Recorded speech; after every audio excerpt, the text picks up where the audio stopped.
Morning student, today we will study about Mendelism or the Mendelian genetics. Last video we discuss about some basic concept and terms related to genetics.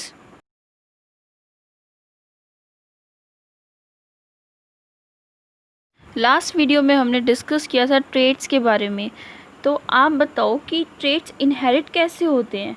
ऐसा क्या होता है कि ये traits inherit हो जाते हैं एक जनरेशन से दूसरी जनरेशन में। ठीक है, तो आज हम ये सब चीज़ें जो है पढ़ने वाले हैं मेंडलिज्म में, मेंडेलियन जेनेटिक्स में।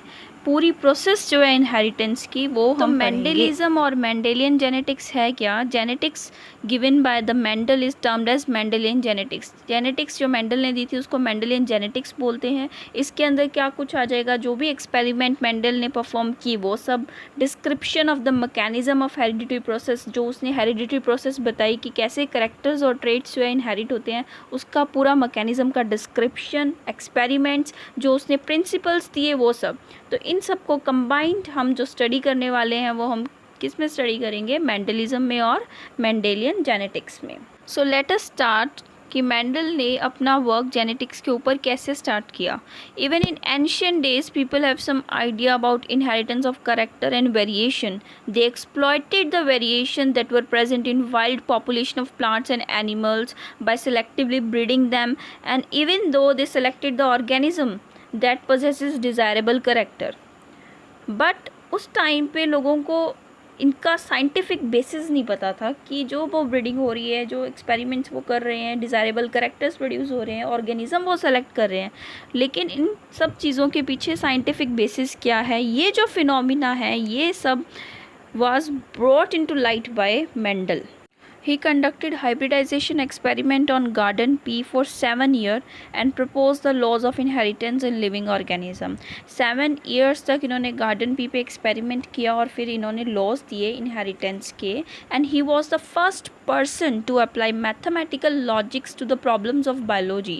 वो first person थे जिन्होंने mathematics के logic लगाए थे biology की problems के लिए, और इससे पहले किसी भी और scientist ने ऐसा सोचा नहीं था कि bio और maths के अंदर भी कोई link हो सकता है।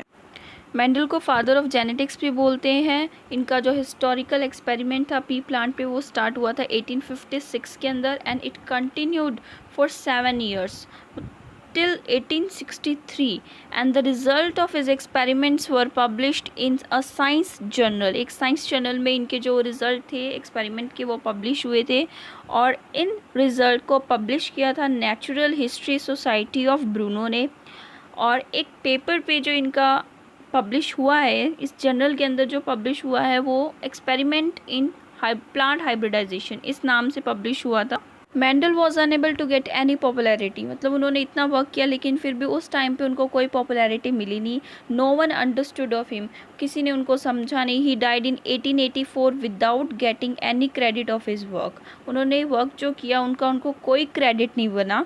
लेकिन after 16 years of Mendel death in 1900, Mendel की डेथ के 16 years बाद 1900 में मेंडल्स पोस्टुलेट्स वर रीडिस्कवर्ड। जो मेंडल ने पोस्टुलेट्स दिए थे उनको रीडिस्कवर किया, और जो ये रीडिस्कवरी हुई थी ये 3 साइंटिस्ट ने की थी। कार्ल कोरेंस इन्होंने वर्क किया था, एक्सपेरिमेंट किया मेज प्लांट पे। ह्यूगो डेब्रिज इन्होंने वर्क किया इवनिंग प्राइमरोज पे, एंड टेस्मार्क इन्होंने वर्क किया डिफरेंट फ्लावरिंग प्लांट्स पे। जो क्रेडिट है रीडिस्कवरी का मेंडल के पूरे एक्सपेरिमेंट को, पोस्टुलेट्स को, वो इन 3 साइंटिस्ट को जाता है। कार्ल कोरेंस ने क्या किया था, इन्होंने जो मेंडल के लॉस थे, जो मेंडल ने डिस्कवरी दी थी, जो पोस्टुलेट्स दिए थे, उनको लॉज में कन्वर्ट किया था। फर्स्ट लॉ इन्होंने दिया law of segregation, and second law of independent assortment. ये जो दोनों लॉ हैं ये दिए मेंडल ने थे, लेकिन इसकी रीडिस्कवरी इनको लॉज में कन्वर्ट किया कोरेंस ने।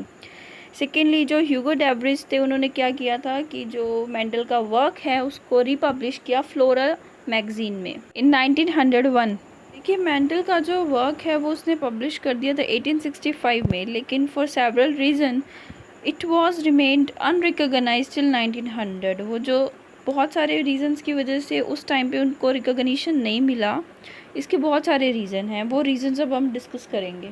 Firstly communication was not easy in those days and his work would not be widely publicised. Communication उस टाइम पे इतना ईजी नहीं था जैसे कि अब है, इसलिए जो इनका वर्क है वो ज़्यादा पब्लिसाइज भी नहीं हो सका। मैथमेटिक्स, जो मेंडल ने मैथमेटिक्स का यूज़ किया बायोलॉजिकल फिनोमिना के लिए, वो एकदम न्यू था, इसलिए बहुत सारे बायोलॉजिस्ट जो थे उस टाइम के, उन्होंने एक्सेप्ट ही नहीं किया इस चीज़ क्योंकि मैथ्स और बायो का भी कोई लिंक हो सकता है। ने जीन्स या फैक्टर्स टर्म यूज़ किया कि ये स्टेबल होते हैं, डिस्क्रीट होते हैं, ट्रांसफ़र कर होते हैं एक जनरेशन से दूसरे जनरेशन को, एक्सप्रेशंस जो है ट्रेट के उसको भी कंट्रोल करते हैं। लेकिन मेंडल ने इन फैक्टर्स का, इन इनहेरिटेबल फैक्टर्स का या एलिमेंट का फिज़िकल प्रूफ प्रोवाइड नहीं कराया। ये सब रीजंस है जिसकी वजह से जो मेंडल का work till 1900। Now we will discuss about reasons for Mendel success. Here are some of the reasons. First one, the selection of pea plant. Now, why did Mendel selected pea plant? Mendel ने pea plant को ही क्यों choose किया अपना experimental material? तो इसके बहुत सारे advantages थे pea plant के, अब हम वो स्टडी करेंगे। Pea plant has many contrasting traits. Contrasting traits क्या होते हैं ये हम अभी डिस्कस करेंगे। These are some of the contrasting traits which is visible in the pea plant. In contrasting traits का क्या benefit है? benefit ये था कि ये जो traits हैं आपको पता है ये पास डाउन होंगे नेक्स्ट जनरेशन में और इनके स्टडी करना बहुत ईजी हो जाएगा। इन contrasting traits का ये बेनिफिट था, इसलिए मेंडल ने पी प्लांट को चूज़ किया। अब देखो क्या क्या contrasting trait है, जैसे कि सीड शेप, जैसे कि इसके दो करेक्टर्स है राउंड और रिंकल्ड। तो एक जो इसका कंट्रास्टिंग ट्रेट है वो डोमिनेंट है और एक रिसेसिव है। दो ट्रेट्स इसको मिल गए, इसलिए इसका जो इफ़ेक्ट है इजीली स्टडी किया जा सकता था। नेक्स्ट है सीड कलर, इसमें भी दो कंट्रास्टिंग ट्रेट्स हैं, yellow and green seed colour. Pod shape, one is inflated and another is constricted. Pod colour green and yellow. Flower colour purple white. Flower position axial terminal. Plant size और plant height tall or dwarf. Due to these reasons, Mendel chose pea plant because it has several contrasting traits. Secondly, natural self pollination is present in pea plant. अब self pollination का क्या benefit? Self pollinated plant है ये nature के अंदर, इसमें होता क्या है, the stamen and carpel, the reproductive organs of the plant were enclosed inside the petals. ये इतने stamen और carpel जो है ये enclosed थे petals के inside, तो that's why जो self pollination है वो बहुत ही easy हो जाएगा। for many generation उसने क्या किया कि self pollination करवाया, self fertilization कराया। due to this he was able to get pure lines and stable traits. Cross pollination can be performed in it artificially. Now what is the benefit of cross pollination? Why he want to do cross pollination? अभी हमने self pollination के बारे में discuss किया। Now अब वो ये बोल रहे हैं कि क्रॉस पॉलिनेशन भी हम इसमें इजीली करवा सकते थे। इसका क्या बेनिफिट था? He want to see what will happen if he will cross tall plant with dwarf plant. वो ये देखना चाहता था कि क्या होगा जब हम एक टॉल प्लांट को ड्वार्फ प्लांट के साथ क्रॉस करेंगे।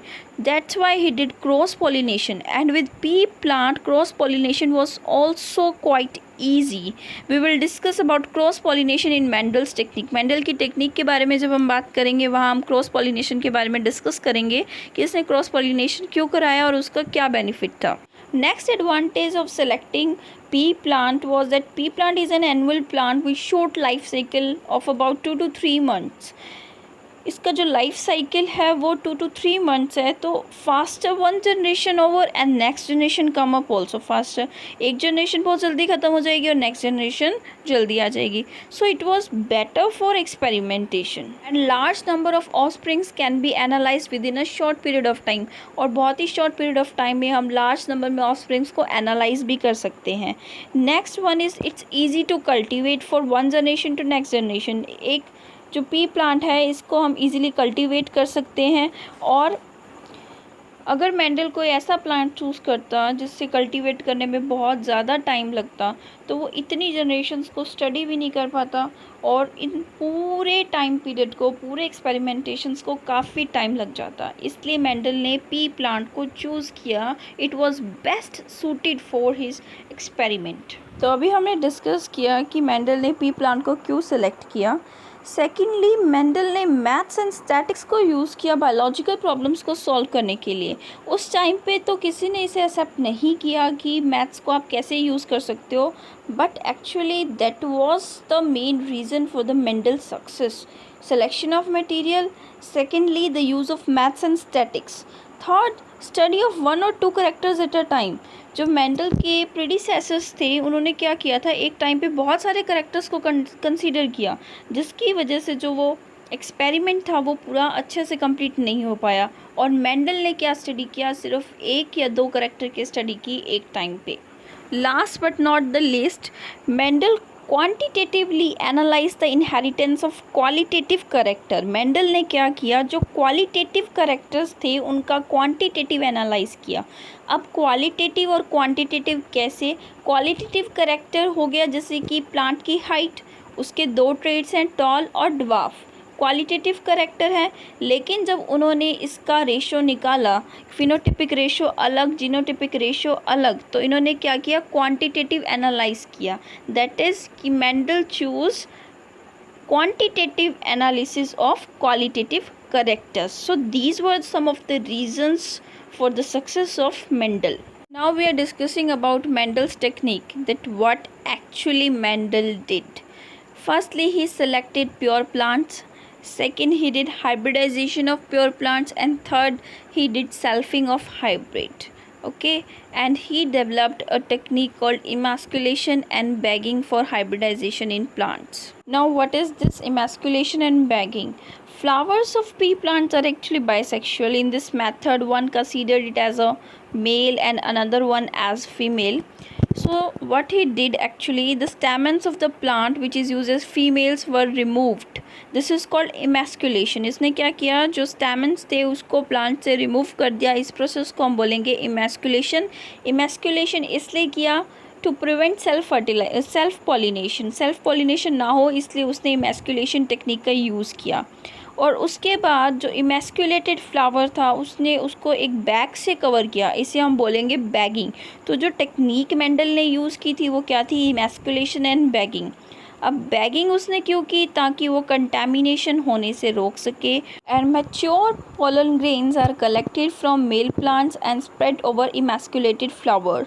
Seeds are formed in the female flower after pollination and the plants that are obtained from these seeds are called first filial generation or F1 generation according to Mendel, and the plants of F1 generation were now self-pollinated and F2 generation is produced. Now we will discuss about Mendel's experiment. Firstly, we are discussing about the monohybrid cross, that is inherited one gene. We have discussed earlier in the previous video about monohybrid cross that when we consider the inheritance of only one character at a time in a cross, जब हम एक cross के अंदर सिर्फ एक ही character के बारे में बात करेंगे, एक टाइम पे एक ही कैरेक्टर के इनहेरिटेंस के बारे में बात करेंगे, इसे हम बोलेंगे मोनोहाइब्रिड क्रॉस्ड। तो first of all Mendel selected tall and dwarf plants. यहाँ जो करेक्टर लिए हैं वो हमने लिया है प्लांट हाइट, जिसके दो ट्रेड्स हैं टॉल एंड ड्वार्फ। टॉल को मैं डिनोट कर रही हूँ कैपिटल टी से और ड्वार्फ को मैं डिनोट कर रही हूँ स्मॉल टी से। देखिए सबसे पहले हमने लिया pure tall plant and pure dwarf plant which is denoted as capital T and small T. तो ये हो जाएंगे पेरेंट्स। जो गैमेट्स बनेंगे that will be capital T from the pure tall and the small T from the pure dwarf plant. On crossing these, it will form capital T and small t. In F1, all plants were tall. Now, self-pollinating that F1 plants, we got F2 generation. The gametes released from these parents will be capital T and small t. देखो यहाँ पे मैंने आपको to method से बताया, line method से भी कर सकते हैं और क्रॉस मेथड से भी, चेकर बोर्ड मेथड से भी कर सकते हैं, जिसे पुनेट स्क्वायर बोलते हैं।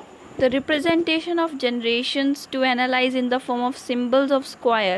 This is termed Punnett square. Male gametes lie horizontally. इसमें जो male gametes है उसको हम horizontally लिखेंगे and the female gametes lie vertically. उनको vertically लिखा जाएगा। अब आ जाते हैं वापस क्रॉस पे। जो हमने यहाँ पे देखा F1 की सेल्फिंग करवाई तो हमें F2 प्लांट्स मिले।